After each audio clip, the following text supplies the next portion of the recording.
Welcome back. Formed at the end of June, the Saffron Ensemble performs traditional Middle Eastern music using instruments such as the stringed qanun, the lute-like oud, the darbuka, which is a goblet-shaped drum, and the not-so-Middle Eastern cello.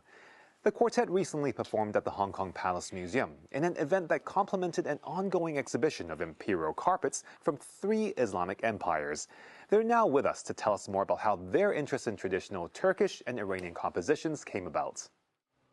Okay, members of the Saffron, welcome to the works. Tell us a bit more about what inspired this group to start, and how did you guys all meet? Every one of us is a musician in our own area already, but we are very passionate about Middle Eastern music and started learning on our own. Like me, myself, I'm a guzheng performer, and I started learning the qanun because I bought it online, and then I started learning the online qanun classes since. And for Joshua, he has been playing cello in bands before he did a research with a Turkish ensemble.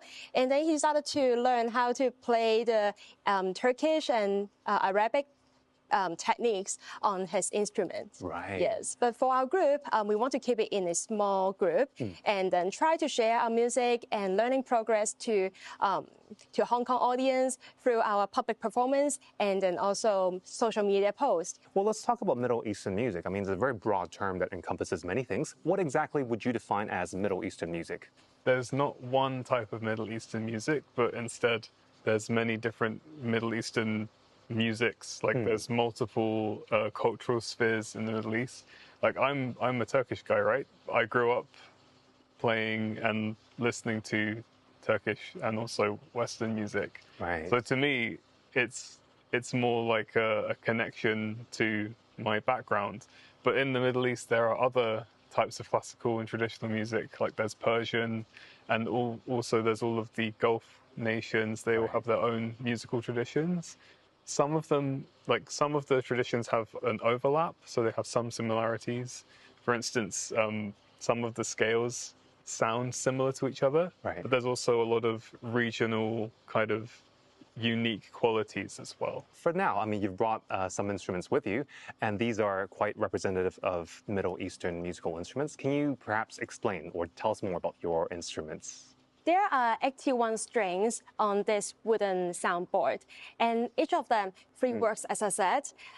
So it sounds like this.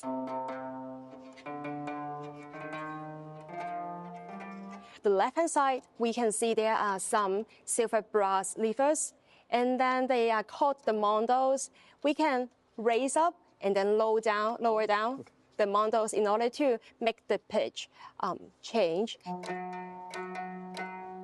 Yes, this part is really special for Middle Eastern music. Yes. The oud is also quite commonly seen. It looks like a guitar. Tell us a bit more about the oud. Yeah, so the oud is like acting in the way that the piano does in Western music. If you can see the fretboard, well, the fingerboard has no frets, so it's totally fretless, which means you've got complete freedom to play all the notes you'd find on the piano, but all of the microtones in between as well. I bring a darbuka.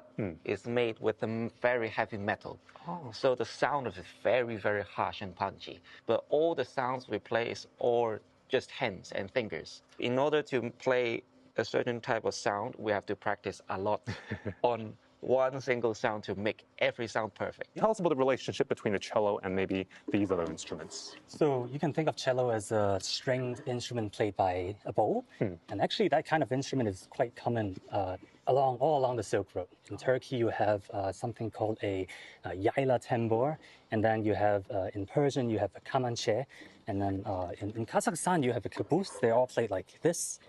The cello itself entered the Middle East probably through colonial Egypt in the 1900s, and so like a century ago. I mean, these are the 4 instruments in your ensemble, but tell us a bit more about maybe how you select repertoire to perform for this group. So for the repertoires, we play a lot from Turkish style and also Persian musics and also some Egyptian musics.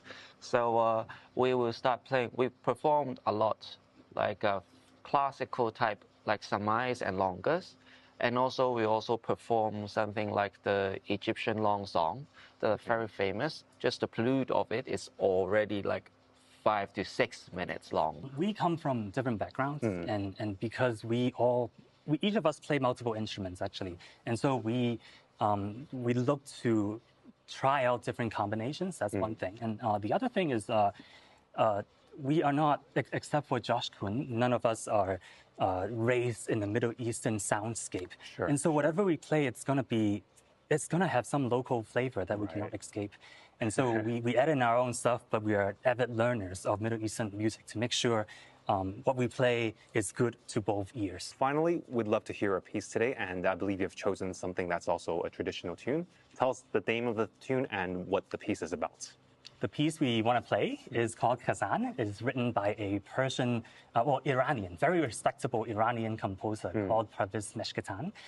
It's about an autumn scene of a leaf that fell from a tree but not reaching the ground because strong gusts of wind keep blowing it around.